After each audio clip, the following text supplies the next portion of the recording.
Hello, Guardians. Welcome back to Tower Casuals, the Destiny podcast. I am one of your hosts, Corey Dierig, and alongside me, as always, is the Jotun Toten, the Vault Dwelling, the Iron Lord, the Mayor of the Deepstone Crypt,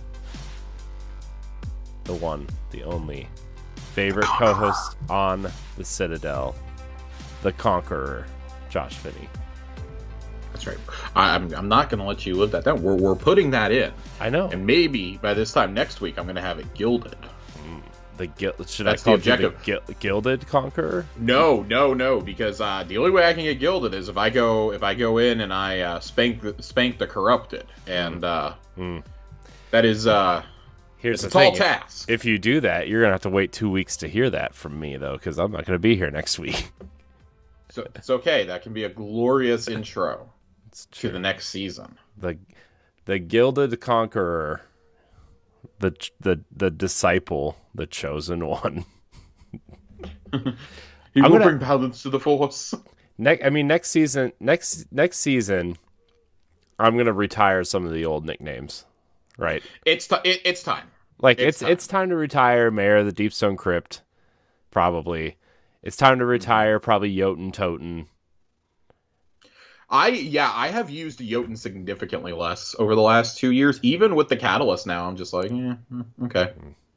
I don't even think I've finished the Catalyst yet, truthfully. So, yeah. Corey, my Bungie Day items came in today that Really? I ordered a month ago. Yeah? Yes, I'm very excited. Wow. Yes, so I brought goodies to show everyone. So Ooh, show and tell. I had to buy that rad 3/4 sleeve Trials of Osiris shirt. Ooh, that's nice. I had to get it. I wanted to get it a couple years ago, and it went out of the shop, and then I was like, oh, this has to be a mistake. And when I clicked on it, they actually had my size. I was like, yes, Ooh. I'm buying it. Nice. Great. I love 3/4 sleeve shirts. Nice. And I've been looking for something Trials forever. There's nothing for Trials or like Crucible or Gambit or any of those. You mean the you know, game modes ritual nobody activities. really cares about? Nobody really cares about. I mean, Gambit. I'll be honest. I would buy a Gambit shirt immediately just because I really like the logo. The snake. I would love to have just like some basic, like 2 basic black shirts. One with the Gambit logo, one with the Crucible logo. Hell, I'd buy 3. I'd get the Iron Banner logo on it too.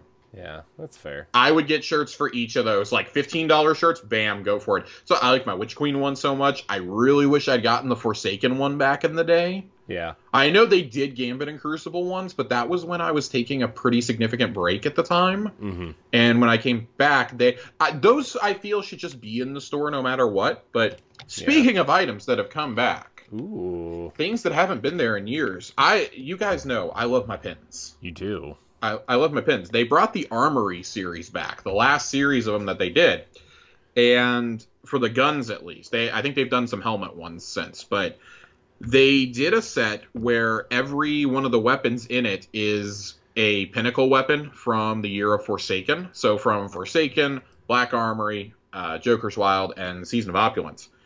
And so I believe it's Not Forgotten. Nice. I got a trusty favorite of mine, Redrix's Broadsword. Ooh, I thought you were gonna say trustee. No, oh god, dude, I would love a trustee pin. And Breakneck, good old Ooh. Breakneck. So Nice. I'm very excited for these. They're blind bags. You don't know what you're getting ahead of time. Wonderful. I was already going to be paying the absurd shipping on the shirt, so I was like, I'm going to give it a few pins and throw them in here. Kind of hoping, fingers crossed, that they stay in stock until the Lightfall reveal, when I inevitably order the collector's edition and probably a Lightfall t-shirt, Yeah. so that I can buy a couple more. Or they bring some other pins back in stock. Cool. I have a whole pin board off to my right-hand side that you can't see in the frame, but I love tacking pins up there. Andre and I were talking about pins a couple weeks ago. Ooh. He was saying how he really would love to get a one of the seal pins, but the shipping is just astronomical to Canada. Yeah, that's fair. I'm sure it is. I mean, hey man, it's not great in the U.S., but it is still cheaper than y'all's. It cost me. I've talked about this before. $10 Ooh, to ship a those. pin? The The pins? ship a pin and the clamshell boxes. Yeah, it's just like a standard ship rate, I think, for anything you order from them at this point. And it's really frustrating when you have to order everything individually if it's a Right. pre-order. Right. So, like, at least these, I could combine everything, and I was like, I don't really like the price, but I am doing it all at once versus multiple orders. Yeah. Getting the seals has quickly become an expensive hobby. Yeah. Back when the shipping was like $3, I was fine with it, but now it's like $9 or $10 to ship one of them, and I'm not like terribly far from. Okay, I shouldn't say not terribly far. I'm a couple states away, but I'm not like shipping something from Florida to Washington or something. Right.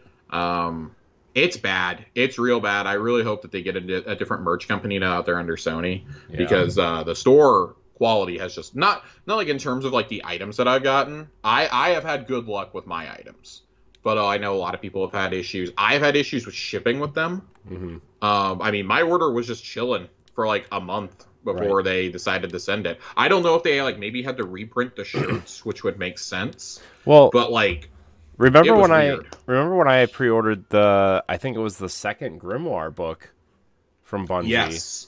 And I ended up ordering it off of Amazon because it was cheaper and faster. Yeah, at this point, if it's something that I know is not going to be exclusive like that, or like one of the Numbskull statues, I just refuse to order it from Bungie. When I bought the mouse pad earlier this year, our friend Ray, he ordered that and the mouse, I believe, from Bungie, and he didn't get the mouse for like months. The mouse and his mouse pad didn't come in until like end of June, I think, and I got my mouse pad like 3 or 4 days after they announced it through Amazon. The only thing I've never been able to find again is because that and the mouse are in stock on Amazon constantly. I've never been able to find the headset. And I've debated if I'm ever going to do the headset. I don't think I will, but if I ever moved into like doing PC gaming, like, or streaming in my office, I would probably get it just because it's wired and I can plug it in. Anyways, that's the Bungie store haul. But that actually leads me to our first question of the night. I wanted to knock this out of the way while we're talking about merch. Merch. Jesus wrote in with a question this week. I want to get the exact question pulled up. Again, just Josh's computer things. I'm trying to keep myself muted because my son is screaming. So if it's any consolation, I cannot hear him. Well, it's because I've been muted. Okay.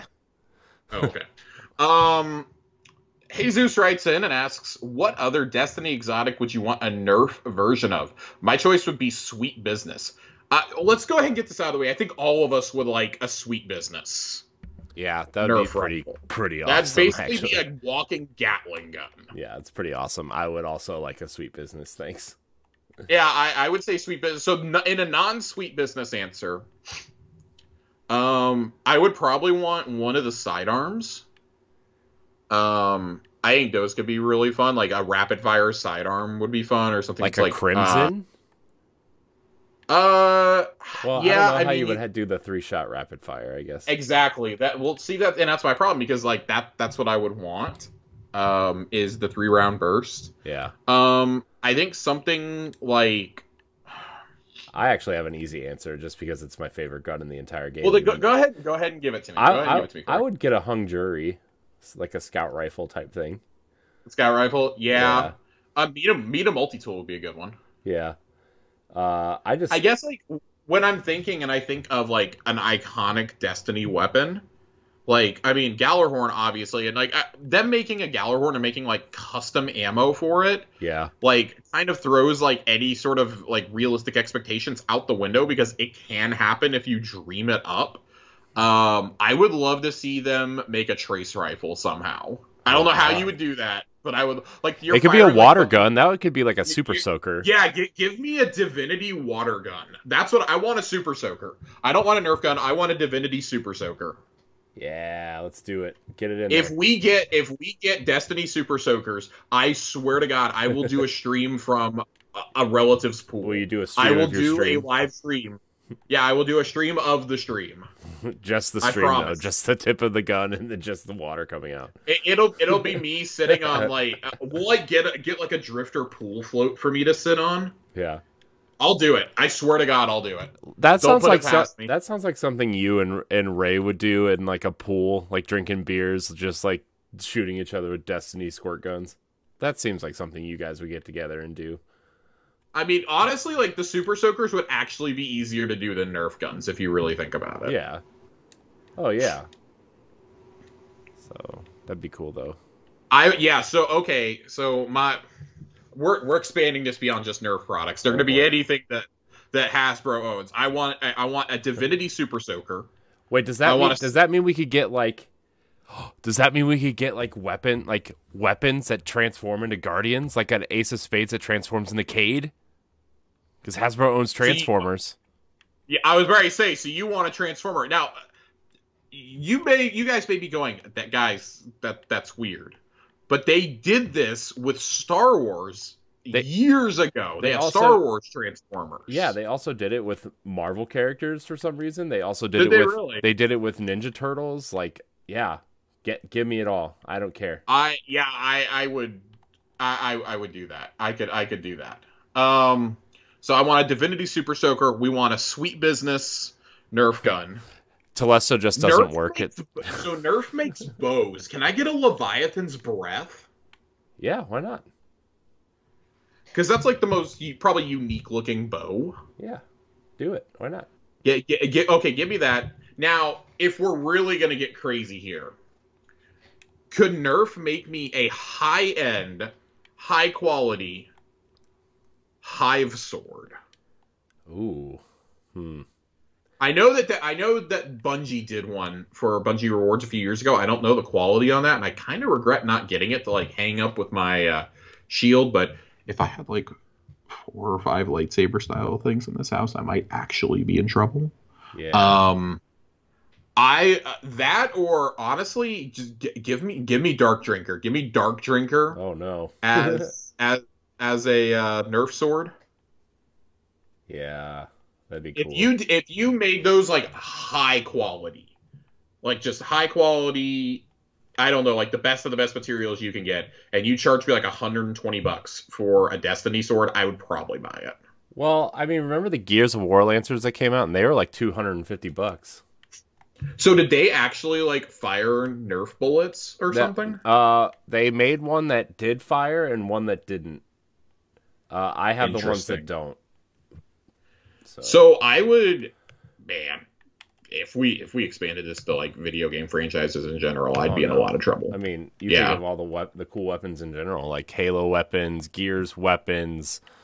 I mean, I say this as someone who has like $300 something tied up in Nerf guns right now, in Nerf gun pre-orders, and that's not an exaggeration. I have a Gallarhorn and a Halo Needler on pre-order right now through HasLab. Yeah. So I mean, yeah, why not? Do it. I cannot afford this. Yes, you can. No. You believe in you. I have helmets I need to buy too. Helmets? Wait, what helmets are you buying? I really want the Nezarec Sin helmet. Oh, really badly. Oh, I really want the that big one. ones, right? Like the.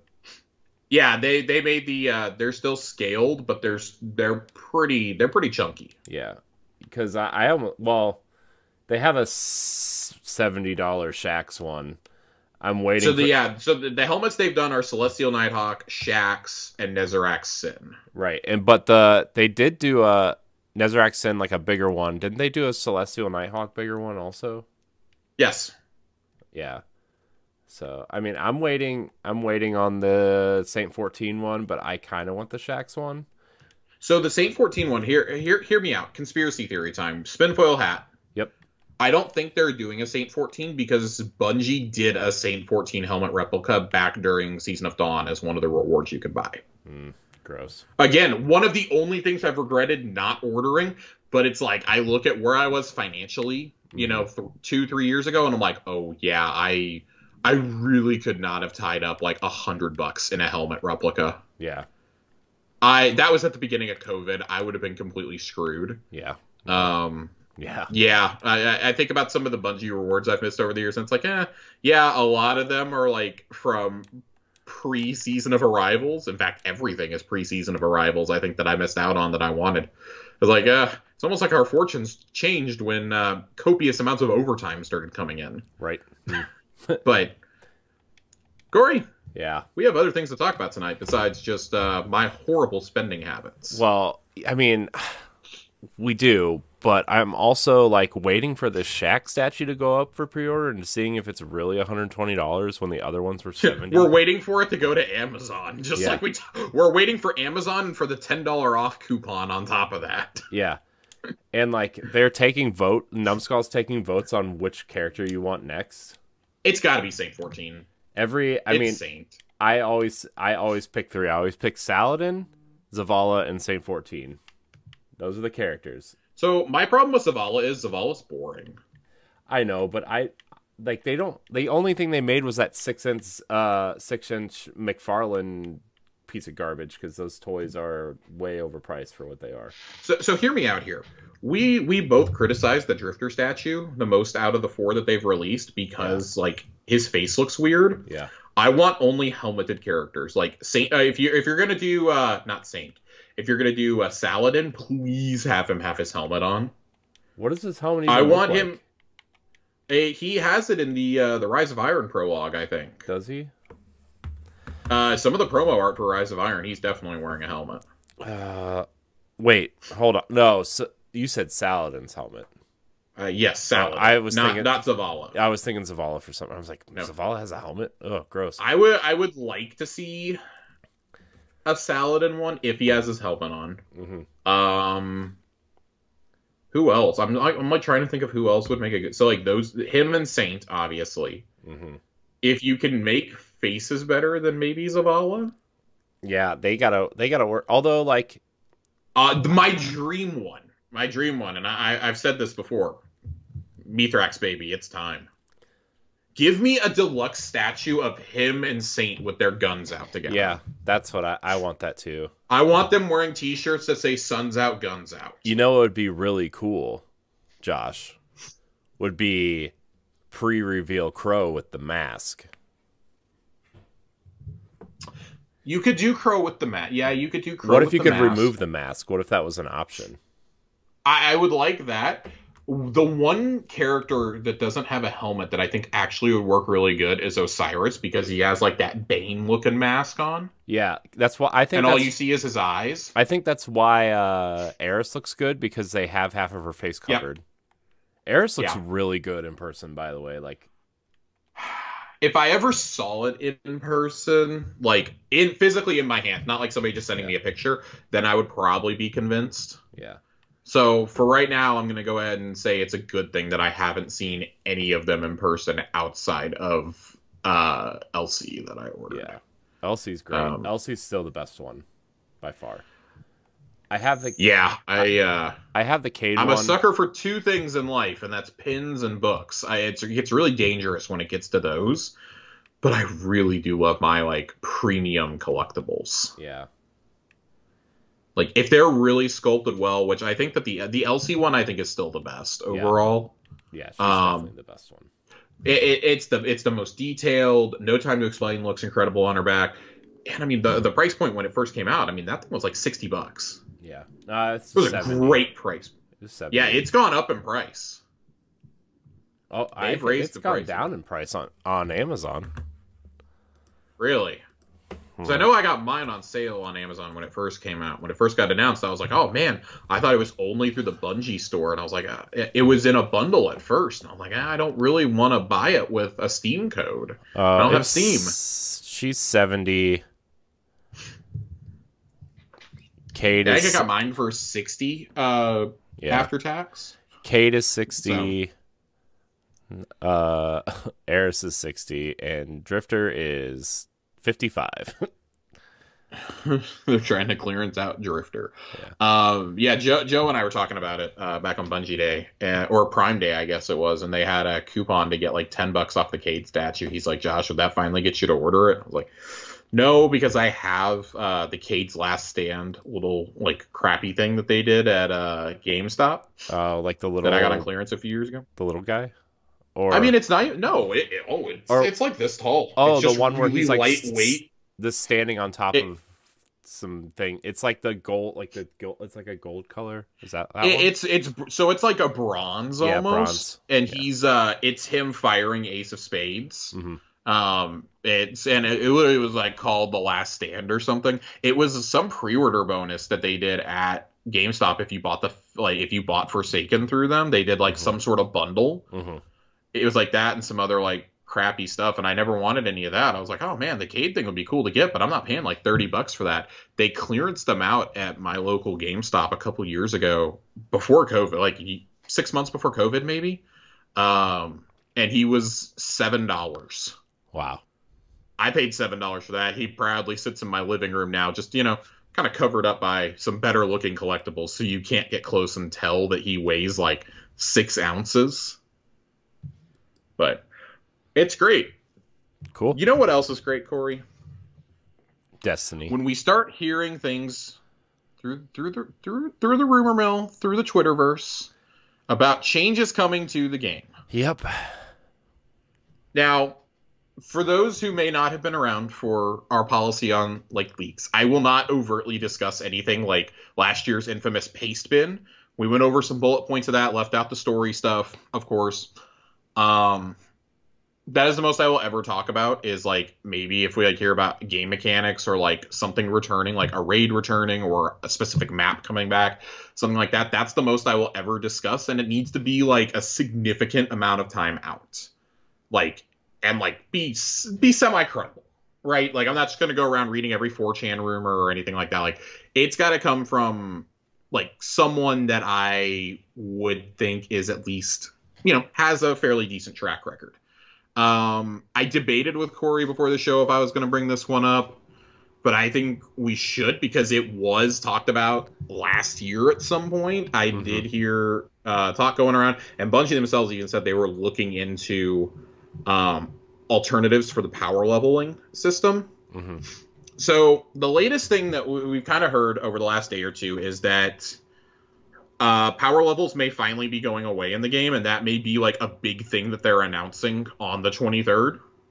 This is, of course, completely unsubstantiated. The account that was talking about it is one that had also discussed a lot of the stuff from the paste bin in like bigger detail, and definitely had more details on those seasons or on expansions before they released, like weeks or months ahead of time. So we're going to take this with a grain of salt, but what they said was, God damn it, did I close the window out? No, I did. Okay, so from what I heard way back in Splicer, the team planned on removing power levels and making it all one big artifact level. Expect the main way to rank up would be activities and not bounties. I have no idea if that is something that is going to happen soon, but I wanted to bring this up because this is a conversation I wanted to have tonight, irregardless. That John and I were having the discussion about the other night, and I believe I also talked about it with Nerd and Colonel Panic while we were doing some activities last week. I think we were running the dungeon when we discussed this. Power level essentially does not serve a function anymore in this game. Mm-hmm. There is no reason to time gate grandmasters behind anything. Just be like, yeah, this is the cap that you can hit for that activity. Like, you need to get, your gear score up to a certain thing, and that's probably going to be through playing with the artifact mod. Like, you get a plus 20 on your artifact mod, congratulations, It's unlocked. Go for it. And if you power through to that in the first week or two, great, you can access the stuff early. We saw them kind of experiment with this a little bit with the Witch Queen Legendary campaign, where if you beat every single mission on Legendary, you would be guaranteed to be raid ready. You would be at the level needed to go into the raid on day one. Right. And, eliminating the grind there, we've seen that they have reduced how much we go up each season. It's only plus 10 now. Yeah. It's not like plus 50 like it used to be, right? Right. You got to think that power levels are on the way out and that they're thinking of other ways. The single greatest thing they could come out and say on the 23rd for me for the future of the game would be, we're removing power levels and we're removing champions.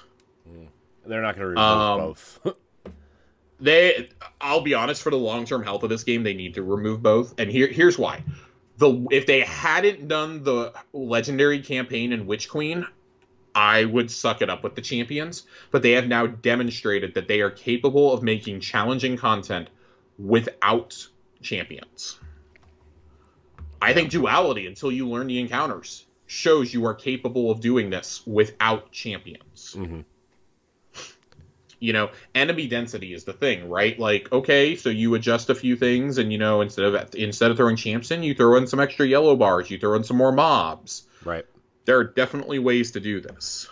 Plus, like, you could definitely weigh more, like, the way that energy weapons work, right? Where, like, okay, well, this guy has a solar shield, so you need to use solar to take his shield down, and it's more effective than if you use a void weapon, right? You could totally do stuff like that to make it.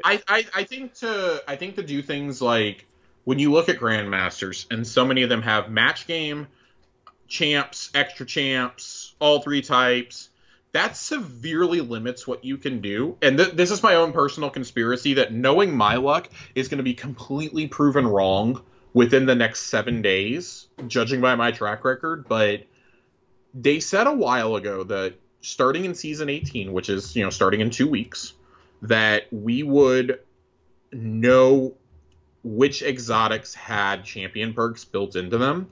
And the fact that they've been so silent on that really makes me wonder if they're just going to get rid of champs altogether with Lightfall. It won't be right now, but I would remind you that with the cycle of how they seem to put things into the content vault, things from Shadowkeep or from, like, Post-Forsaken are up for grabs at that point to go into the vault. I would prefer, instead of, honestly, like, let's just hurry up and break the curse of the Dreaming City. You really, the way that it exists within the story and with questing and things like that, you still have to have that curse for things to work.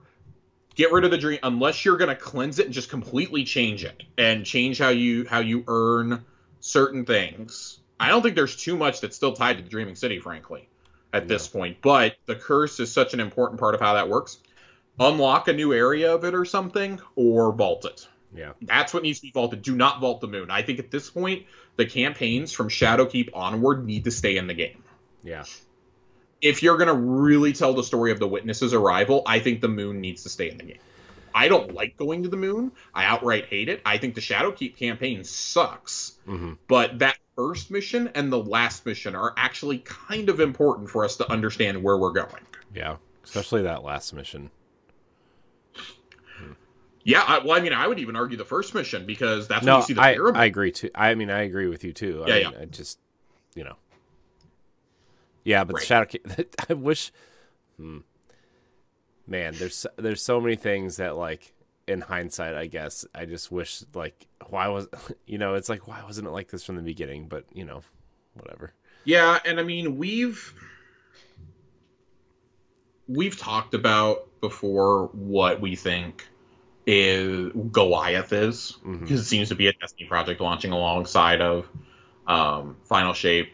I'm still holding out hope that that's everything being brought back and unvaulted. Yeah. But honestly, my dream announcement would be if you come out on the 23rd and you say, hey, we've added a way for you to access at least the campaigns. In, like, their own, like, little pocket. You can launch the campaigns and play them. You're going to have to get them off the cloud.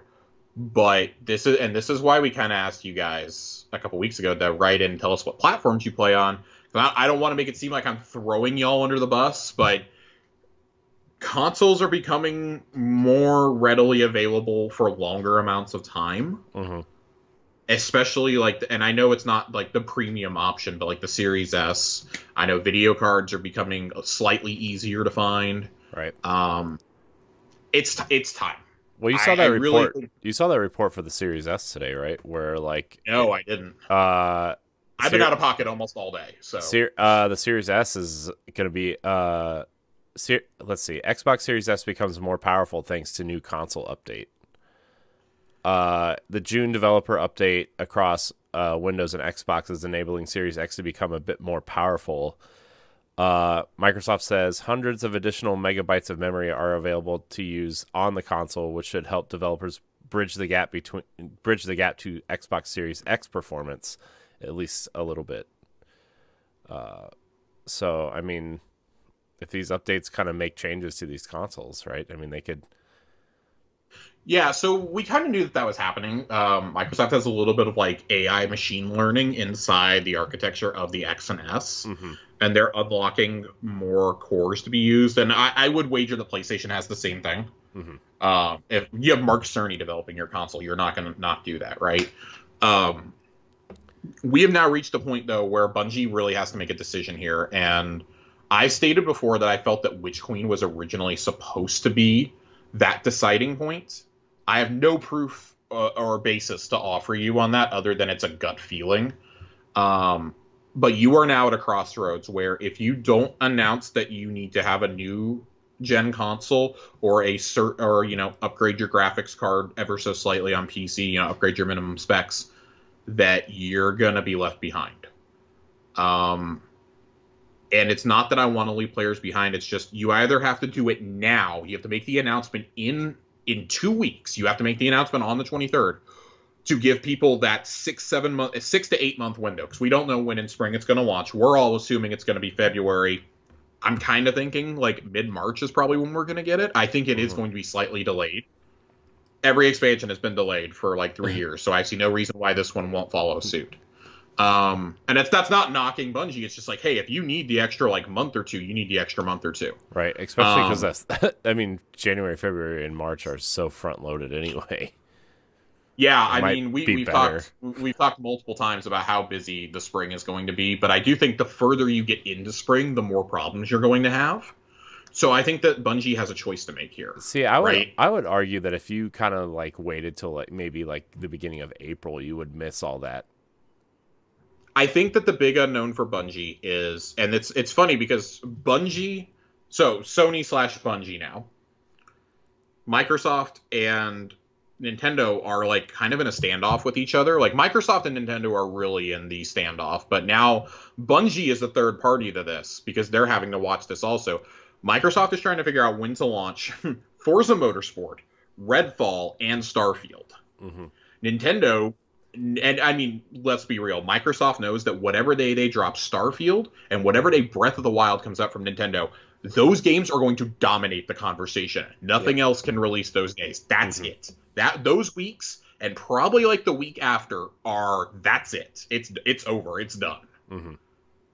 You have WB who's going to be trying to release Suicide Squad. We have no idea how big that's. Rocksteady's grand return after like 8 years. I imagine that's going to be a hyped up game if it doesn't get delayed again. Spring is packed right now. Yeah. And I think that if Bungie releases in February like they did last year, I think they've got an open window for 2-3 weeks probably. From Valentine's Day, which they will not drop it on Valentine's Day. Let's be totally clear. They won't drop it Valentine's Day. So if they drop it the week of Witch Queen, they will probably have about 10 days to themselves before Breath of the Wild. Breath of the Wild, I would almost guarantee you can pencil it in for that first week of March. Yeah. That first weekend. Yeah. Coincide with the anniversary. Yep. If you do that, from the end of August through there, you've got 6.5 months. You would have about 6.5 months to get your hands on a console or a video card. And I know that's going to be hard with the holidays coming, but that also means there's going to be a lot more stock than ever. Yeah. I would say like if it really matters to you, like you're going to have to do it. At least they would give you a warning. I remember with Rise of Iron, you had a 2.5 month warning. Like, hey, we're ditching 360 and PS3, and everybody saw that needed to happen, right? Yeah. But it would have to reach a point where, okay, any like weapon stability updates we're still gonna deploy to the last gen consoles, but y'all are gonna be segregated into your own pools. You're not gonna get seasonal activities. You're not gonna get any of that. Like maybe you still get things like, I don't know, Solstice for another year or something, but like if you want to play the expansion, you want to play the seasons. Well, you gotta move. yeah, I mean the 360 and PS3 version still got the updates for like Iron Banner and Trials and stuff, but they didn't get any of the content after Rise of Iron. Yeah, I feel like it's different now than it was back in 2016. Oh yeah, absolutely. I think, especially like how volatile part of this community has become. Mm-hmm. Oh yeah, we heard some of those details this week, right? In the I mean, the more came out filed today, I think. Right? I mean, I saw Paul Tassi write an article about it on Forbes about how like they're really going to try to change how they communicate with the community because of how toxic it's become.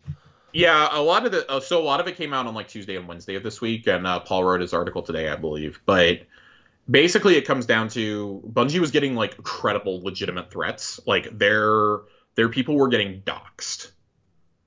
Yeah. And there were people who were like demanding very vile things, like wanting modes to kill people of color and things like that specifically put in. Those were the people who were doxing Bungie employees. Mm-hmm.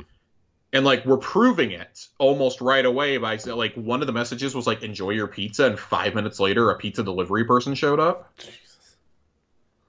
That's creepy as hell. Yeah.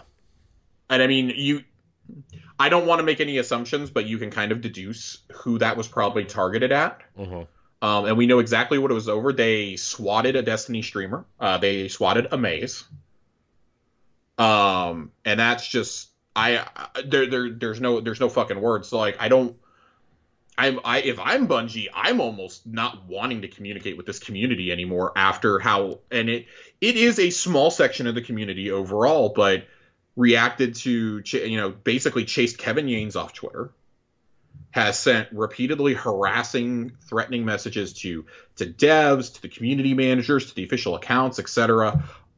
Fuck it, I'd close up too. You went from having the most open studio in the industry to one that may never have the same relationship with its fans ever again. And Bungie's always been a fan-first studio. Always. Yep. All the way back to Halo 2. So y'all fucked up big time there. Yeah. I worry when we talk about like big changes to the game, like removing something like artifact level, or like, I mean, right now there's a debate going on in the community. What the hell is the raid that we're getting? Right. Like, part of me almost hopes for mass chaos that it's Skolas reworked into a raid. Oh no. Or that it's Crota's End made into a legitimate raid. Like, because I think both options would be hilarious, but then I think about, oh shit, all the stuff that Bungie employees would have to deal with at that point. Yeah. And Joe's already, Joe Blackburn already confirmed, if Crota's End ever comes back, it's not going to be as a raid. Yeah. He wants it back, but not as a raid. Yeah. Totally agree. I mean, that's an easy dungeon, right? That's basically what dungeons are now.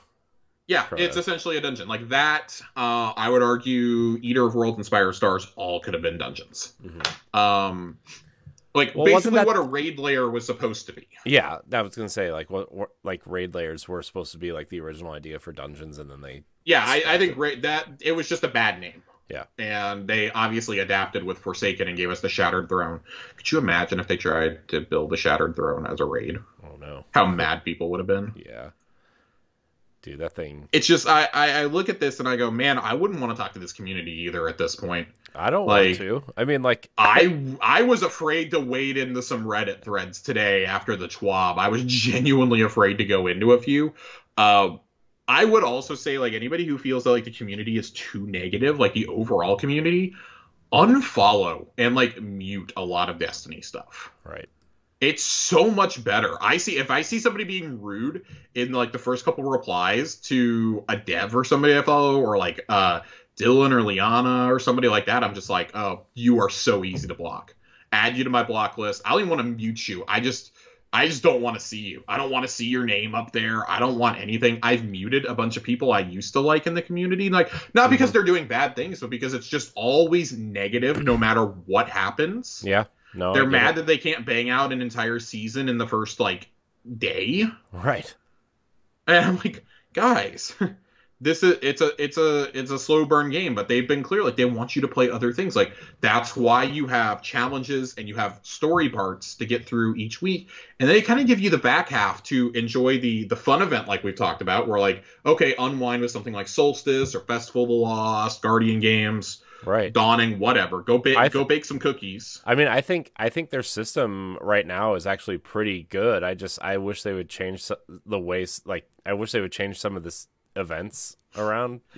But I think the system we is need actually a pretty great. drastic update to like the rinse and repeat cycle of the seasonal events. Yeah. And not when I say seasonal, like I know that sounds confusing because in every other game, seasonal means like your Christmas events. Mm-hmm.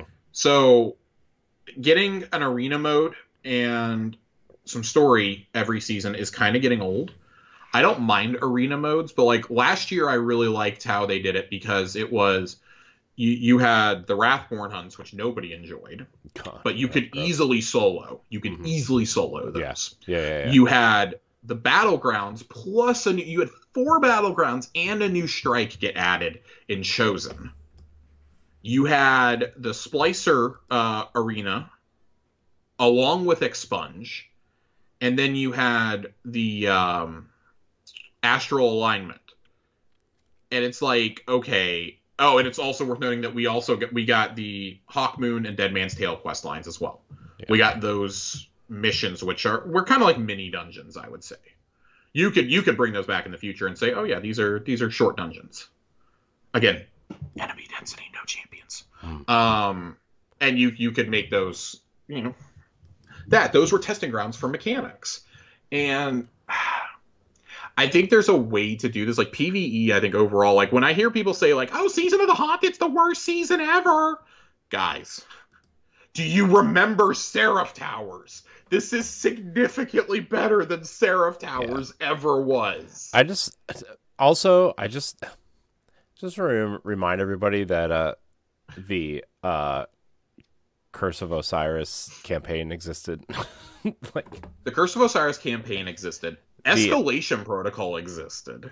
What do you call it? The Mercury event that I hate so much. I forgot. Oh my god, the stupid Mercury Public event, which nobody was ever there to do. The Haunted Sundial. Forest was a thing once upon a time. Yeah, the Sundial, the Haunted Forest. Ugh. Okay, now as far as I liked the Sundial. I just wish there was more variety there. I liked the Sundial, and I will defend it.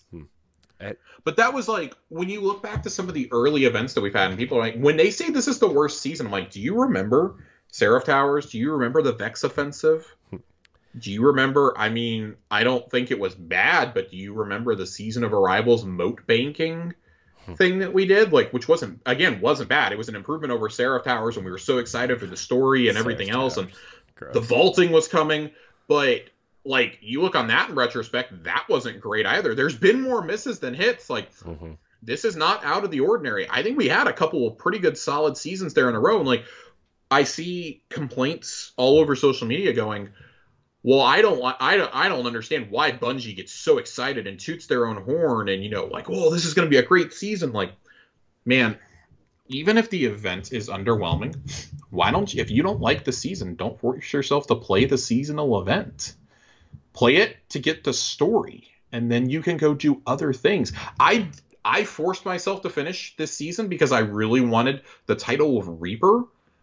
But if I didn't care about that title, let me tell you something. I would not be setting foot on that Leviathan because I don't like I never liked it in early D2. I don't like it now. I hate the Leviathan raids. If you've ever listened to our rankings of the raids, I have no love lost for it, but I would take this in a heartbeat over Vex Offensive, Seraph Towers, Wrathborn hunts, the Curse of Osiris bullshit.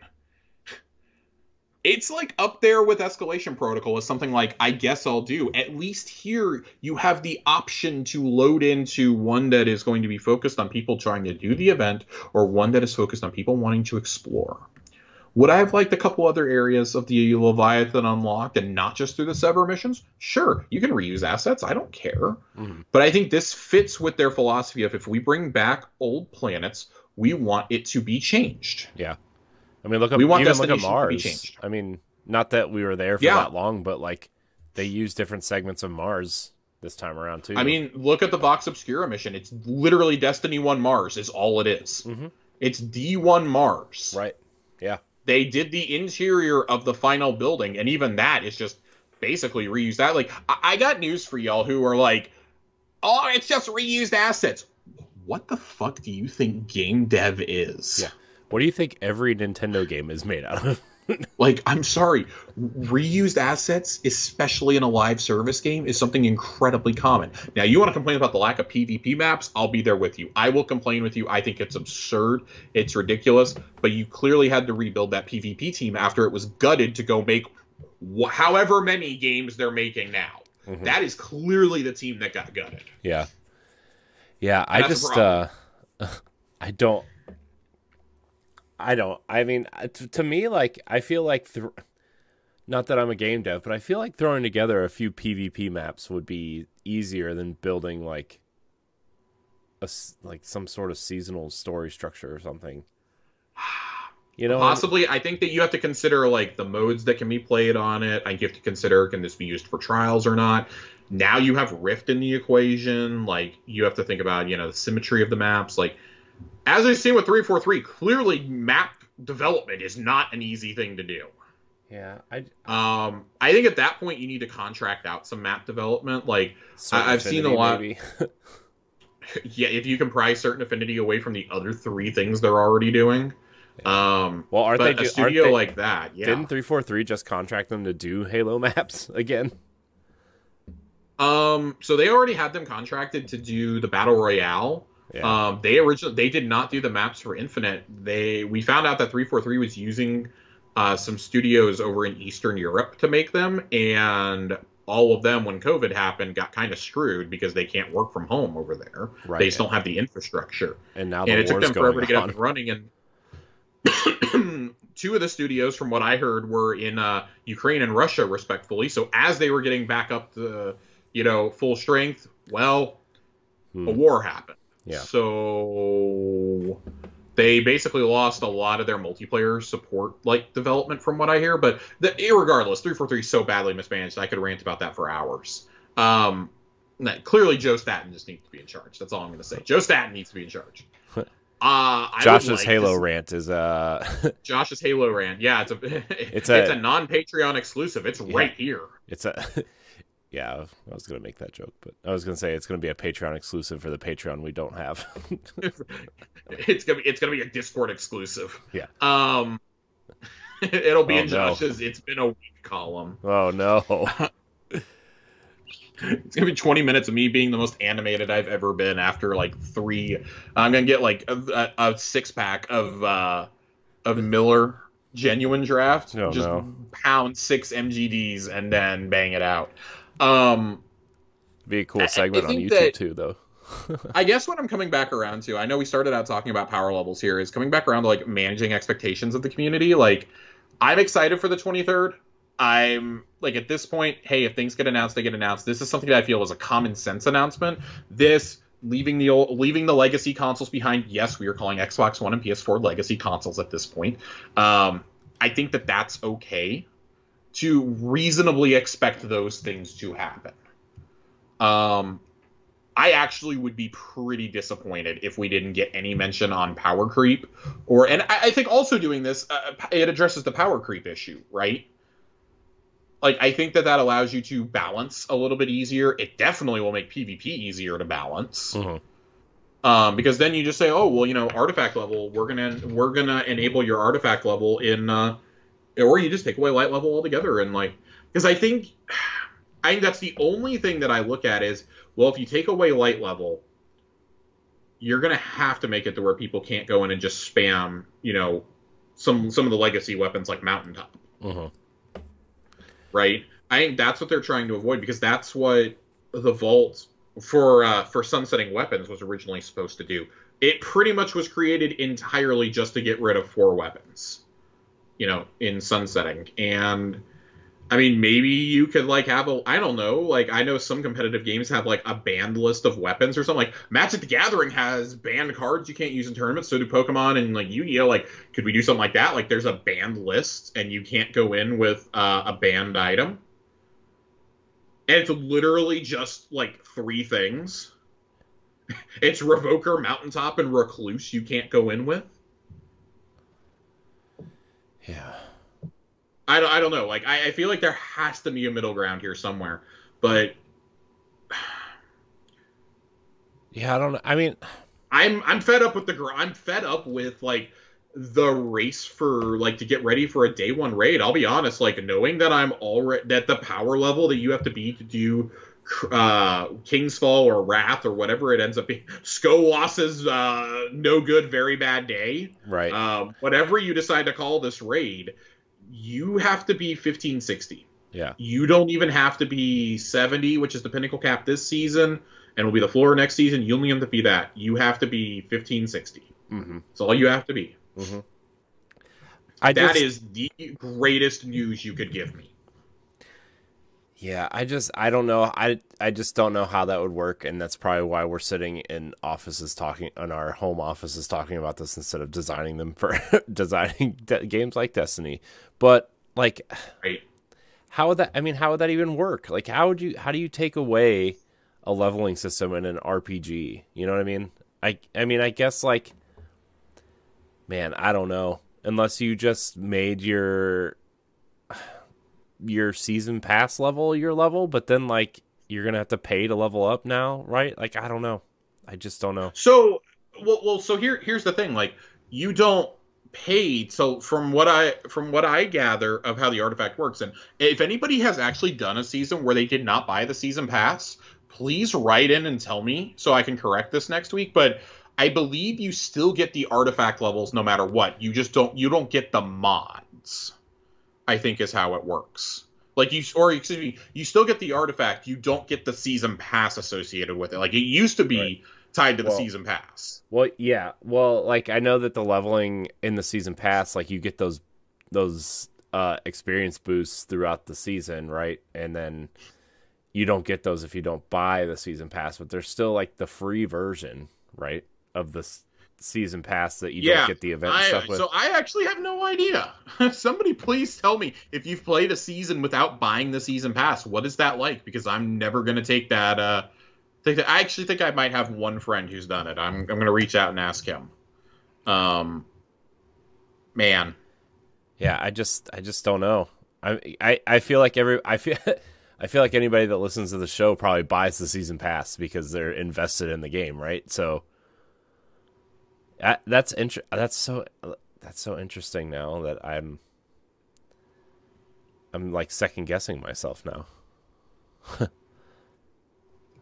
Yeah. Man, I just don't know. I don't know.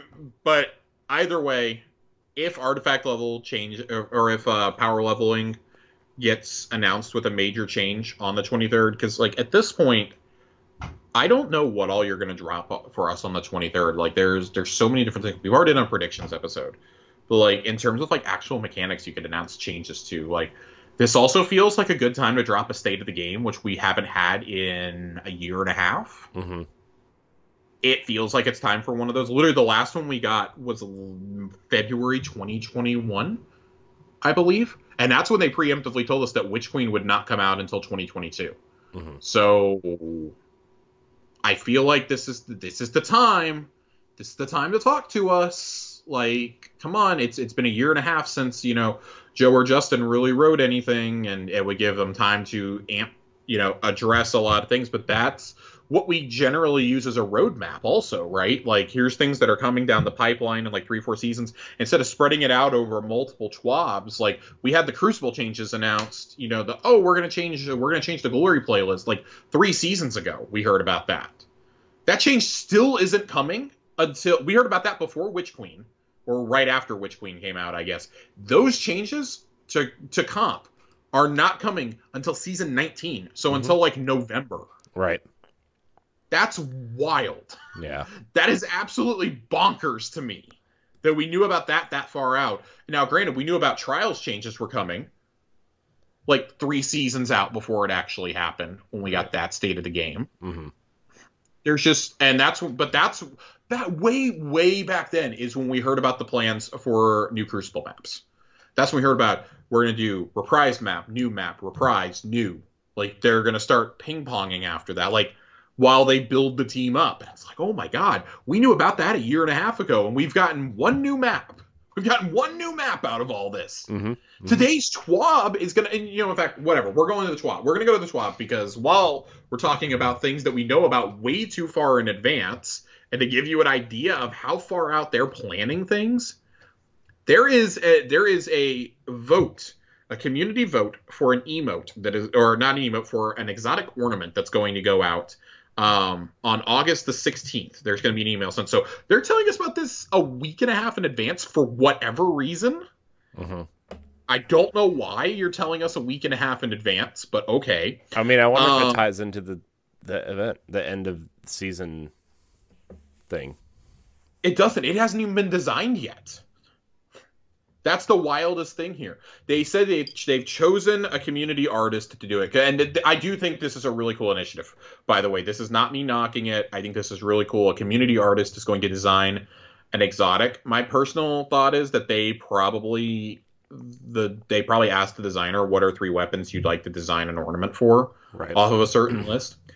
None of these choices excite me because each of them has 3 exotic ornaments already. So I think it's silly, but it's Arbalest, Sweet Business, and Rat King. Yeah, give me a Sweet Business. Give me a Nerf Sweet Business. Oh my god, yeah, give us a Nerf Sweet Business skin.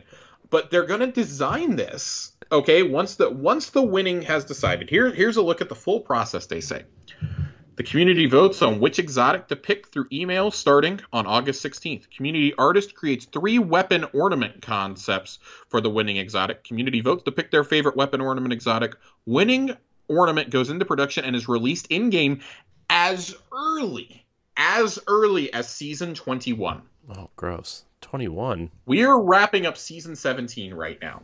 So to give you an idea, a year from now is when you're going to see this. Maybe. A year from maybe. It may even get pushed back.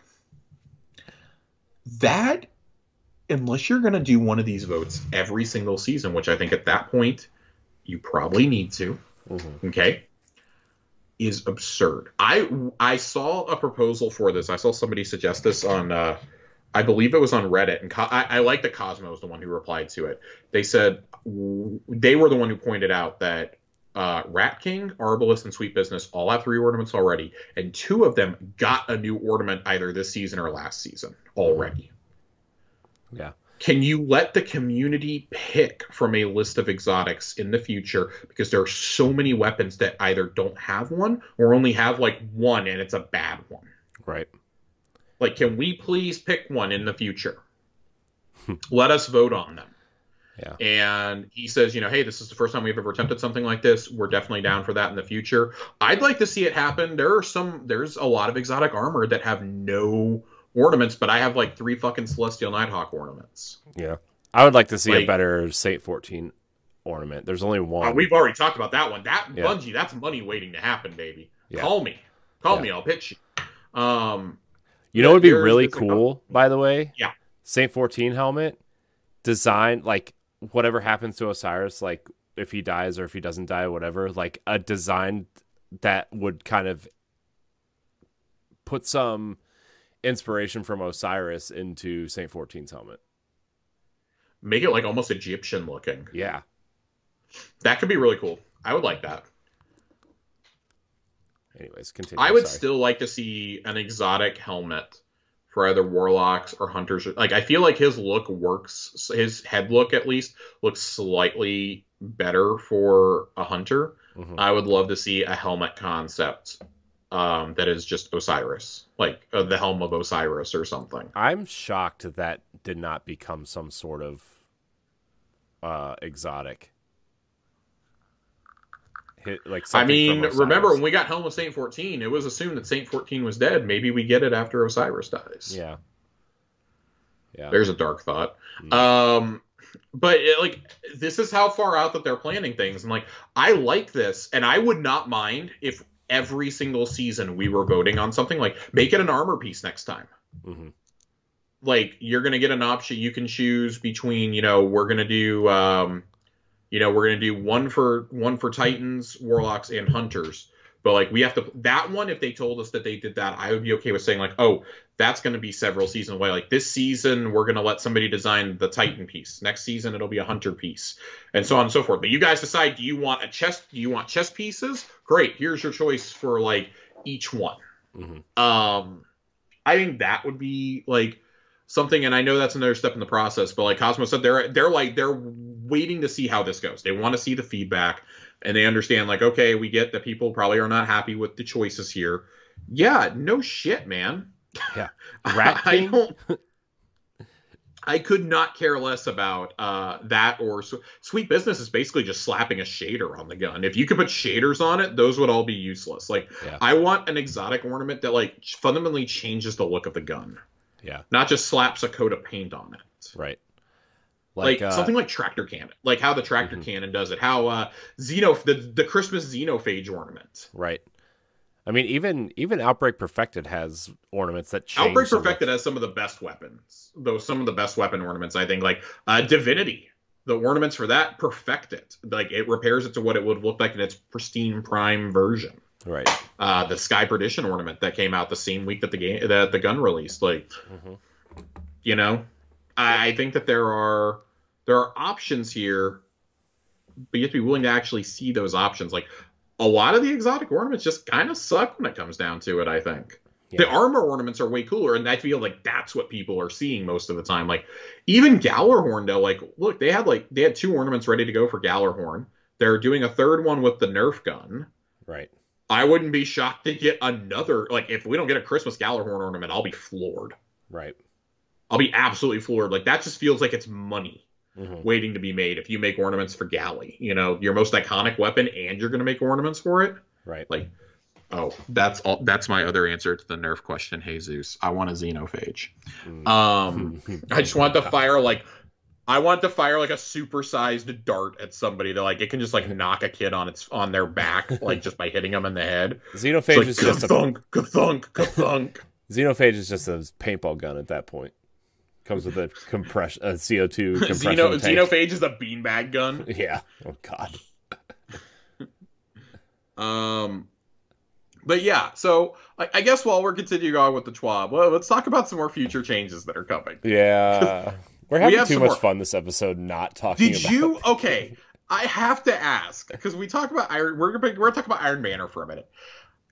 Did you understand this the first time you read it? No.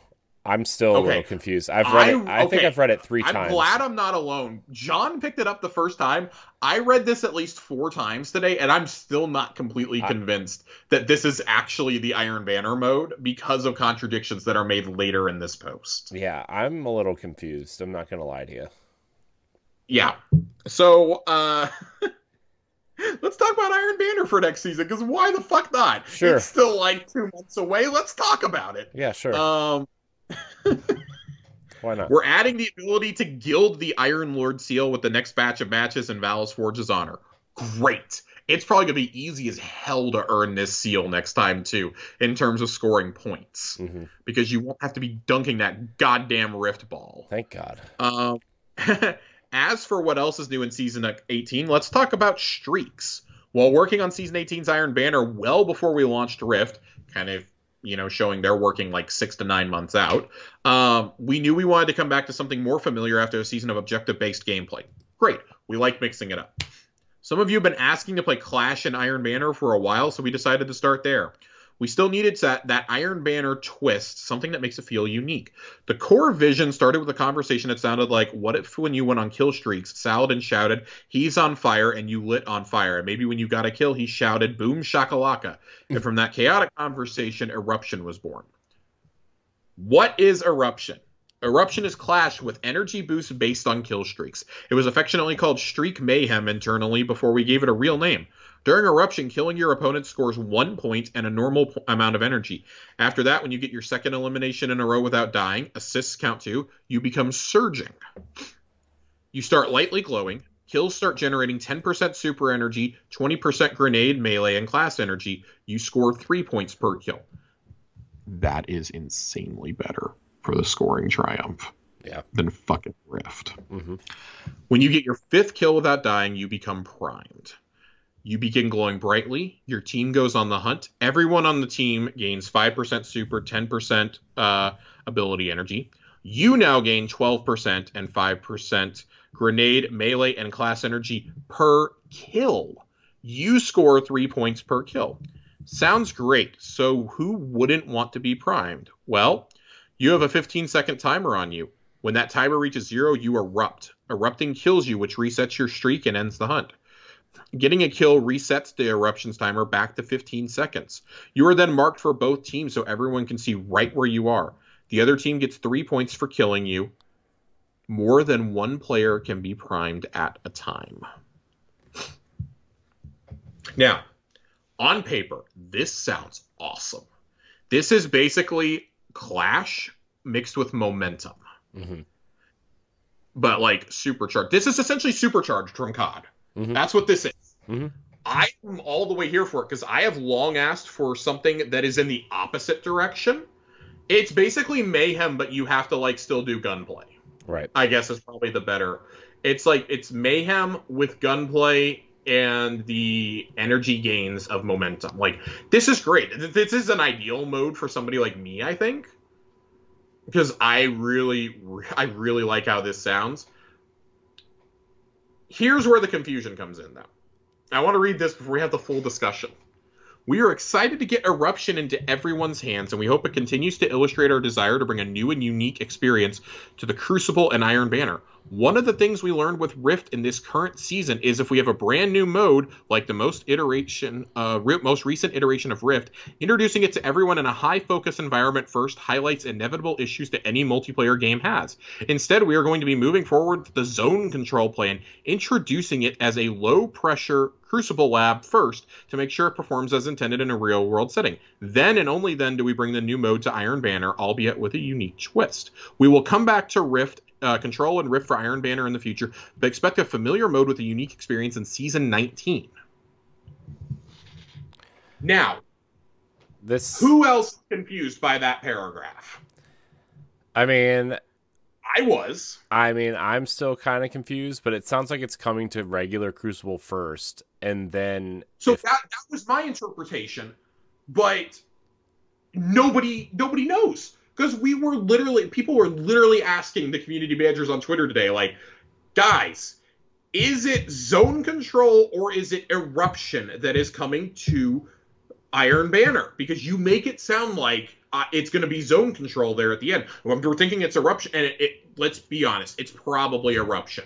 Yeah. But if this is a new mode, are you bringing that to Crucible Labs first, or did you decide to do this initiative after you saw how bad Rift was, and you're saying, well, we're going to ship this anyways? Because if it's that, I guarantee you we're going to have problems. Really, I honestly this sounds like to God.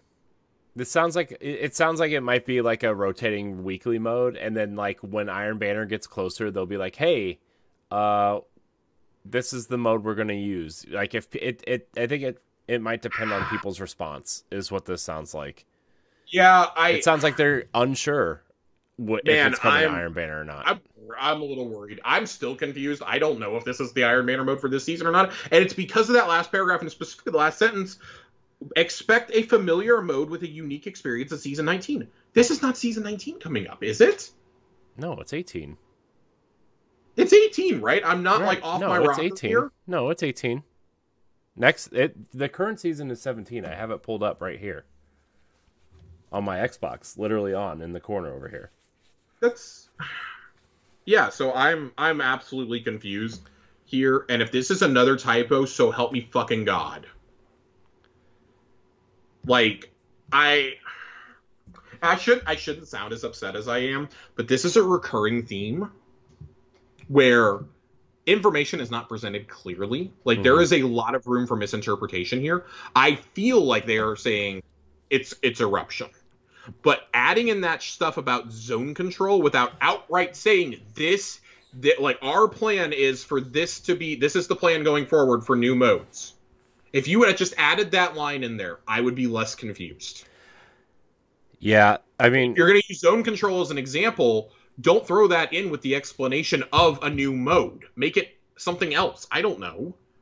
Add a disclaimer. Yeah. You have things bolded throughout here. Bold. This is the Season 18 Iron Banner mode. Yeah, I mean, to me, this tells me that, like, they're planning on this new mode being the Iron Banner mode unless people don't like it in regular Crucible, and then they will put Zone Control in as the Iron Banner mode, is what this reads. That's all I'm picking up on it, but who knows? I really hope we get some more clarification on the 23rd on this. Yeah. Or, like, even I would love to come back next week and say, hey guys, I misinterpreted a lot of what was going on, which I'm fairly certain I'm misinterpreting what they're saying here. I mean, but this is the way it reads to me, and it read to a lot of the community this afternoon. I mean, the more we talk about it, the more confused I am.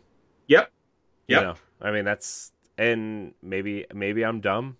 Maybe, I don't know. But, like, to me, I'm confused, but it sounds like Eruption is going to be the mode for Iron Banner unless people don't like it in the Crucible Labs first. That's what it sounds like. That's what I initially thought. But like, to me, it's like the last sentence that's separated from it is like, why are we talking? It's unnecessarily confusing here. Why are we talking about Season 19 when it's Season 17? Right. That's my thing. Like, why on earth are we talking about this right now? Like, what's the mode that you're doing for Season 9? Did you mean to say Season 18 or what? It's just like... And if you did, get in there and fix it! Yeah, don't... Like, if you're trying to talk about a mode that's coming in Season 18, don't even talk about Season 19. Don't even like, mention the season number. Just say next season. And a whole showcase to get through before that. Just say next season. Like, that's your way out of confusion or typos or whatever. Like, it's just... I'm kind of confused now. I'm really confused now. Yeah, it's getting worse the more that this goes on. Yeah. I really hope that we're making a huge deal out of, like, a typo, but it's very confusing. It's still a typo. As it exists right now at 9:01 Central Time on Thursday, August 4th, 2022. That's how I am interpreting this. I'm confused. Mm-hmm. Yep. Which is it? Is it this or is it Zone Control that's coming? Or are you saying that this is coming this season and Zone Control is coming in Season 19? Because both of these fit both scenarios. Right. Yep. Nope. Gotta find my Zen moment here. So, yeah. We're going to hope that that's what it is. So here we go. In case you weren't confused enough, Rift will not be an Iron Banner for Season 18, but that doesn't mean this mode is gone. Most of you will be happy to hear that Rift will now have more standard overtime rules. For those of you who don't know what that means, overtime is that added time put on the clock to give teams a shot at breaking any time that may be in place. It also gives Titans a fair shake to just go ham with those fiery hammers and hope for the best.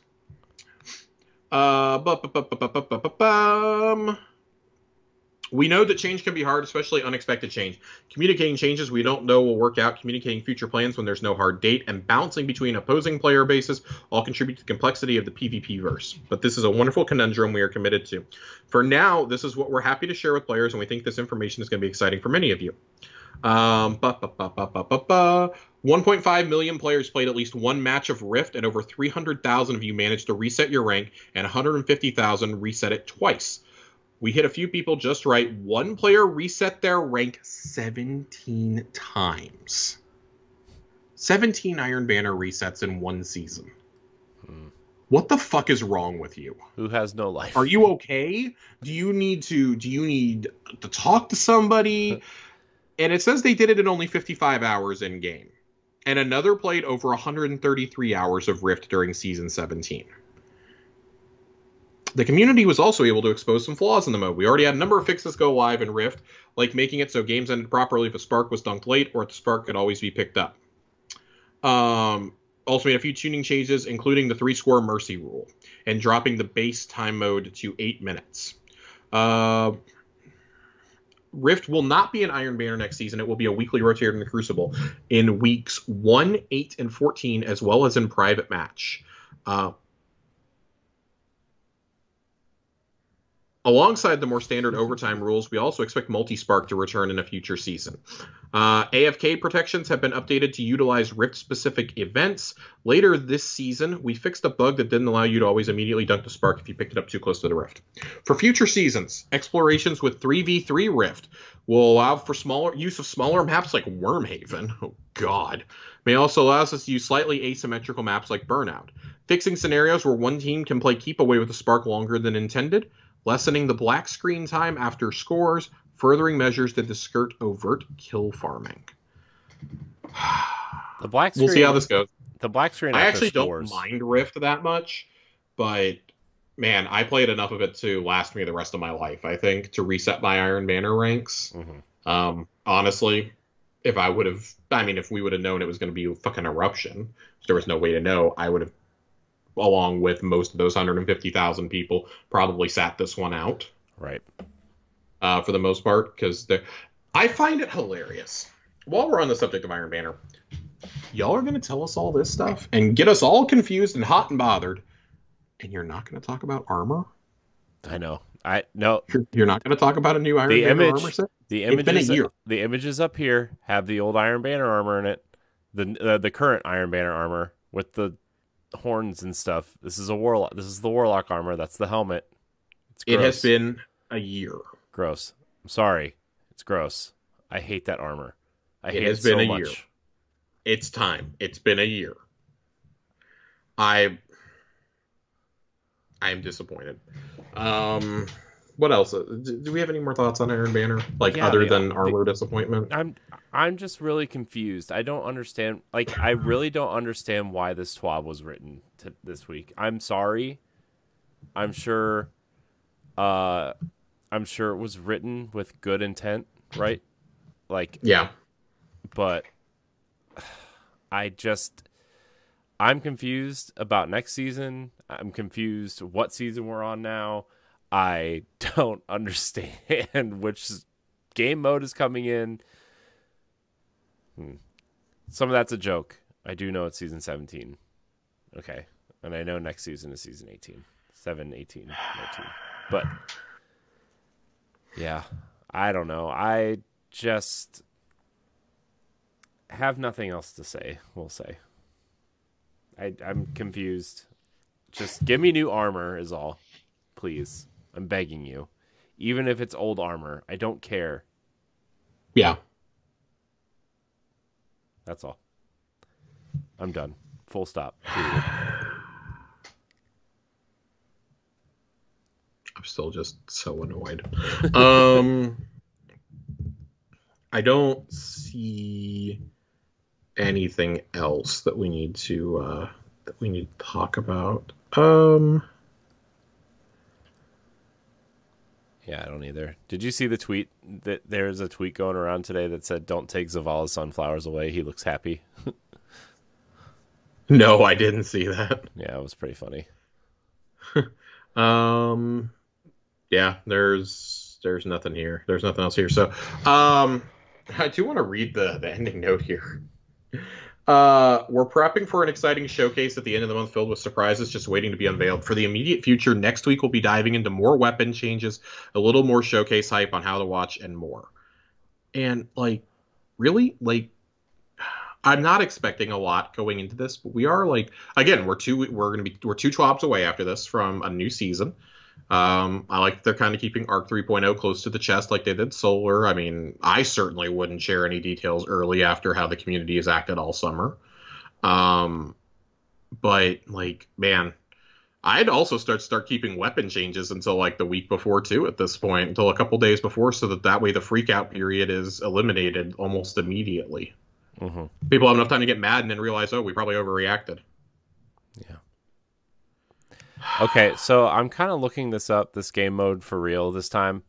A couple outside sources are saying that Eruption is the new mode for Season 19 and that it will be introduced in Crucible Labs in Season 18.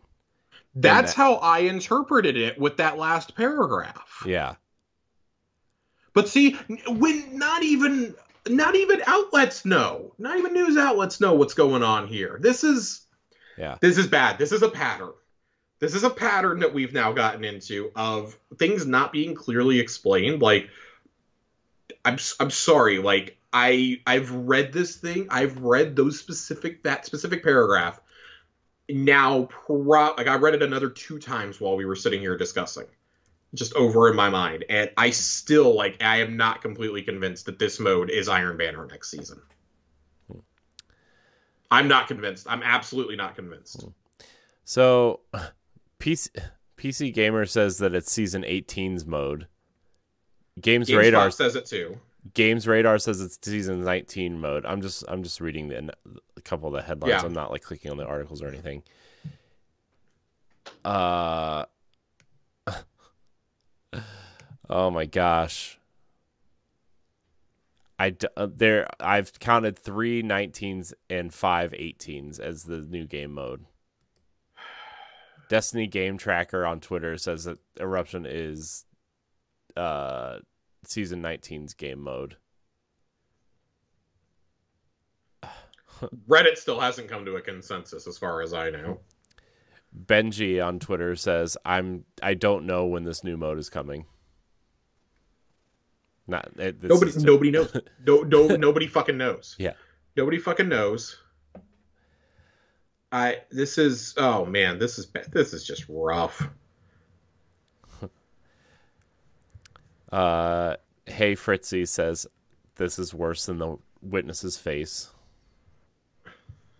Okay, I'm not gonna go that far. This mode sounds dope, but I think she meant the communication about the mode, not the mode itself.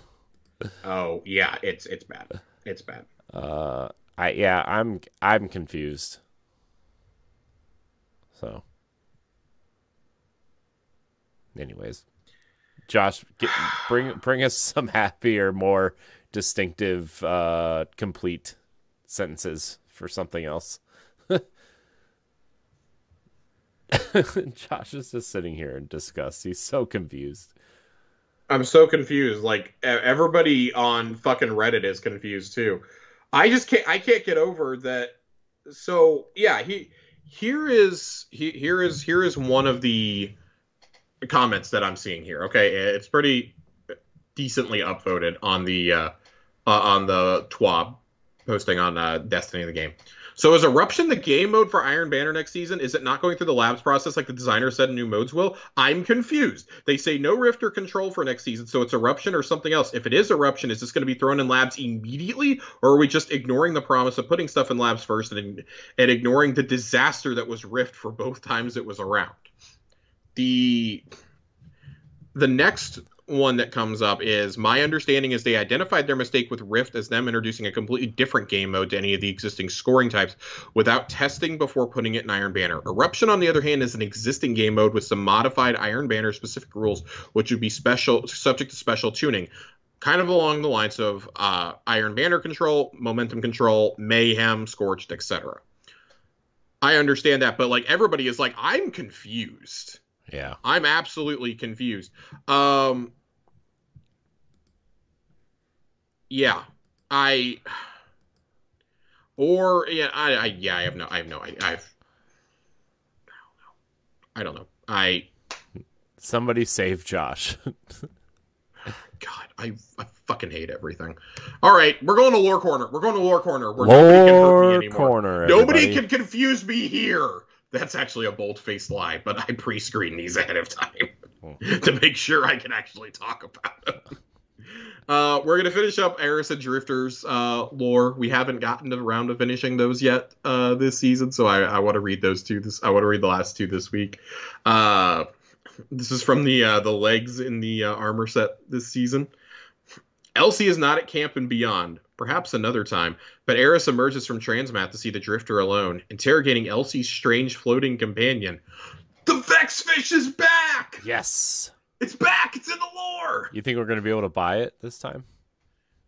Dude, I'm saying, Bungie, don't you want to make money? Make it a companion in game and let me buy shells for it. Let me buy a Finch shell while I'm at it. How was that not a thing?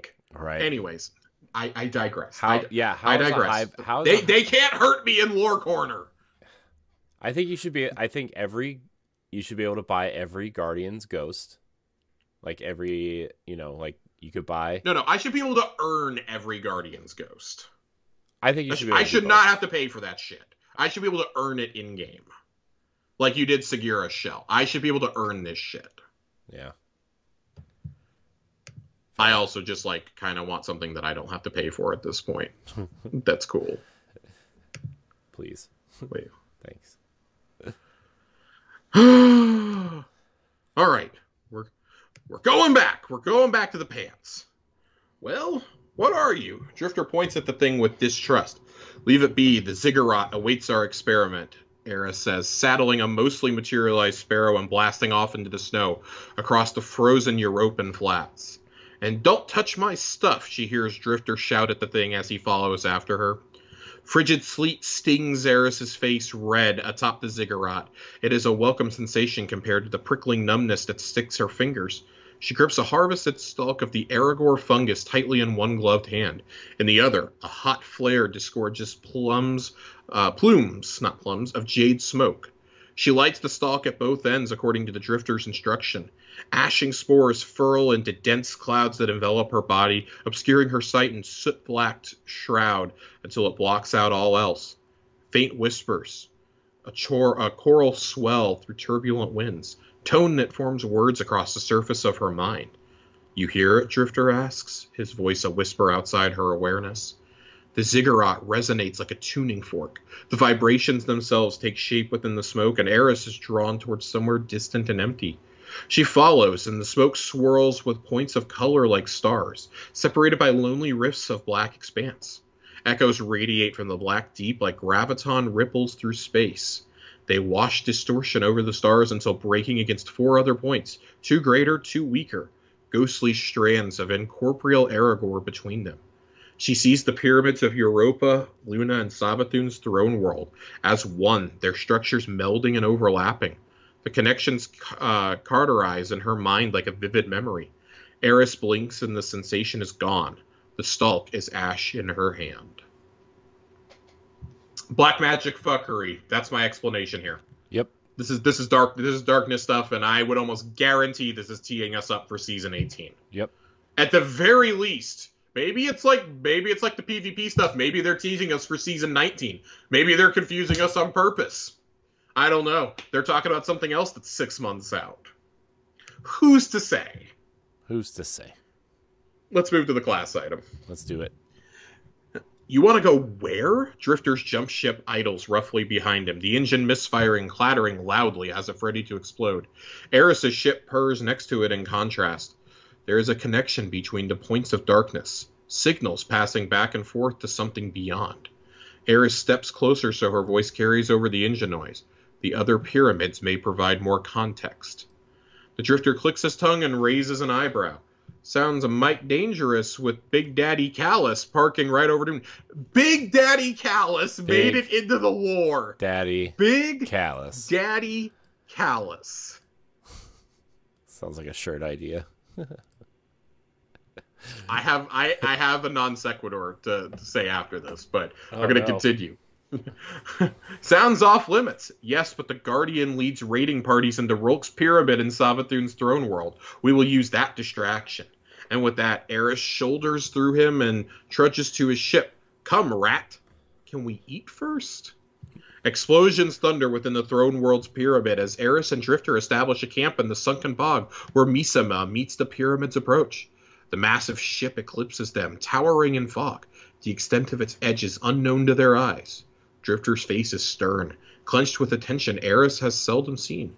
Trust in one hand, fistful of stasis in the other. Eris sets a cloth-wrapped stalk of Aragor upon a pyramid shard jutting out from beneath the sinking swamp. She unwraps and neatly spreads the corners of the cloth before noticing the Drifter's footsteps behind her. Something's watching us, Drifter mutters. He turns to his altered ghost and whispers softly enough to convince himself that Eris cannot hear him. Keep your eye on her, eh? Then louder. I'm gonna look around, make sure that hotshot hero didn't miss any screams. The Drifter's altered ghost emits a single elongated tone in acknowledgement and then focuses on Eris. Germaine. He stops. Eris knows his concern bellies a nobility he often attempts to suppress in favor of the persona of the Drifter. It is a ruddy shield, but she has seen the true him hidden under that layer of grime. May I have a light? You got it. He discharges a solar round from his trust that sparks on the pyramid's floor and ignites the Aragorn stalk. Back in a flash, Eris watches him disappear into the swamp, then focuses on the pluming Aragorn. Eris sits, exhausted, on a warm cushion in the dirt. The Drifter stands over a hazardly large fire, scooping some sweet-smelling funk of a stew from a cauldron-like vessel of hive design. Her face scrunches as he places a chunky bowl of thick, grayish-brown pottage in her hands. "What'd you find?" Drifter asks, slurping from his bowl. Eris tests the temperature and flavor of this food against her lips. It is something like the stinking brine cheeses Ikora had given her on her last visit to the city, but with earthly depth beneath. Her face curls and she opts instead for conversation. "I was right, they are connected, but now I only have more questions." "You ask me, that's how these things go. Better leave well enough alone and head home," Drifter says, slurping another mouthful. "The Aragorn connects points of darkness, resonates with pyramid constructs, but I cannot decipher their communication. Still, the Lunar Pyramid, the European Pyramid, and both Glykon and Leviathan all converse with the same distant point. What Rolk spoke to, so does Callus. It is gravely concerning." "Wild," Drifter says with a whistle. He shakes his head and looks at her full bowl. "You gonna eat that?" Eris wonders if he heard her correctly and knows repeating herself is an exercise in futility. "What is this, exactly?" "Pretty damn tasty is what it is. First time I got it right. Thought you'd appreciate someone cooking for you since you're awful at it." "Rat, what are you feeding me?" She remembers his hunt earlier in the day and her stomach turns. Eris stares at the Drifter, mouth agape and half-heaved gag, her thoughts racing over the things he's claimed to have consumed. "You cooked me rotted screebs." "What?" Drifter chokes on the stew and coughs. "I wouldn't feed that crap to you, Moondust." He laughs. "You never had crawdad stew?" He holds his bowl to his lips. "Or a close cousin to it," he adds under his breath. "The little swamp shrimps. You dig? It's a delicacy." Eris reels her imagination in, takes a breath, and sips the broth without taking her eyes from the Drifter. The liquid fills her crumpled stomach with hearty warmth. She feels her stress melt away. The stew's flavor is far more pleasing than its smell. She smiles and drinks again. "Thank you. It is good."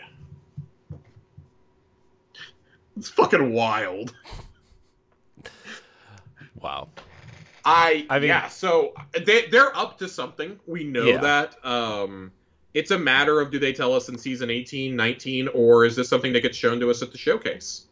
Is part of the mystery of how we get from point A to point B, knowing that the two of them play a major role in whatever expansion Lightfall ends up becoming. Right.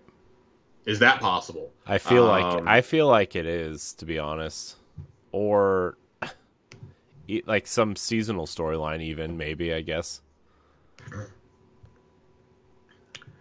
Yeah, I'd be a little surprised if it wasn't. Like, I don't even know if it could be a seasonal story at this point. Well, I guess I shouldn't say that. I think it probably is more likely that it's a seasonal story.